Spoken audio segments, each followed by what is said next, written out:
નમસ્કાર મિત્રો, શેર બજાર ગુજરાતી યુટ્યુબ ચેનલમાં તમારા બધાનું સ્વાગત છે। મિત્રો, આજે આપણે જિંદાલ 100 કંપનીના શેર વિશે વાત કરવાના છે। કંપનીએ શેર વિભાજનની જાહેરાત કરી છે, તો આ શેર વિભાજનનો રેશિયો કેટલો છે અને આની રેકોર્ડ ડેટ ક્યારે છે, એના વિશે આપણે તમામ માહિતી ડિટેલમાં જોઈએ। તો મિત્રો, વાત કરીએ કે જિંદાલ 100 કંપનીના શેર વિભાજનના સમાચાર પછી શેરમાં ઉછાળો નોંધાયો હતો અને કંપનીના શેરોમાં 3% વધુનો ઉછાળો જોવા મળ્યો હતો। આપણને ગુરુવારના બંધ ભાવની સરખામણીમાં વધારે શુક્રવારે બીએસસીમાં કંપનીના શેર 690 રૂપિયા 75 ના સ્તરે ખુલ્યા, પરંતુ થોડા સમય બાદ કંપનીના શેર 3%થી વધુના ઉછાળા સાથે 710 રૂપિયાના સ્તર પર પહોંચવામાં સફળ રહ્યા હતા।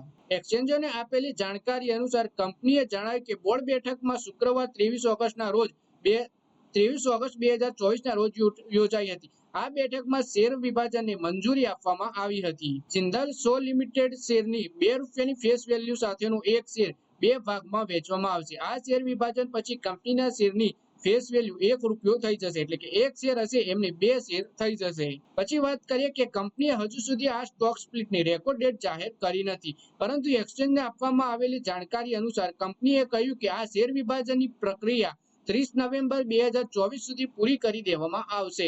પછી વાત કરીએ કે જિંદાલ 100 લિમિટેડે અગાઉ 2009માં શેર વિભાજિત કર્યા હતા। ત્યારબાદ કંપનીના શેરની ફેસ વેલ્યુ ₹10 હતી, જે એક શેરને 5 ભાગમાં વેચવામાં આવ્યો હતો, જે પછી ફેસ વેલ્યુ ઘટી ₹2 પ્રતિ શેર થઈ ગઈ હતી। પછી વાત કરીએ કે બીએસસીમાં કંપનીના શેર 0.31%ના ઉછાળા સાથે 689.85 ના સ્તરે બંધ થયા હતા। છેલ્લા એક વર્ષમાં કંપનીના શેરે શેર બજારમાં 115%નું રિટર્ન આપ્યું છે, જ્યારે 6 મહિનામાં સુધી સ્ટોક રોકાણકારોને 32%નો નફો થયો છે।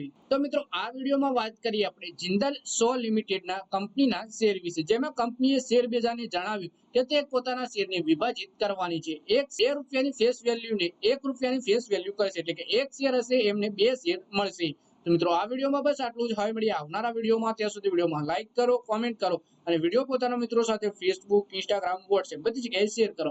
શેર બજારની આવી જ માહિતી ગુજરાતીમાં જોવા માટે તમે ચેનલને સબસ્ક્રાઇબ કરી ઘંટડી પણ દબાવી દેજો।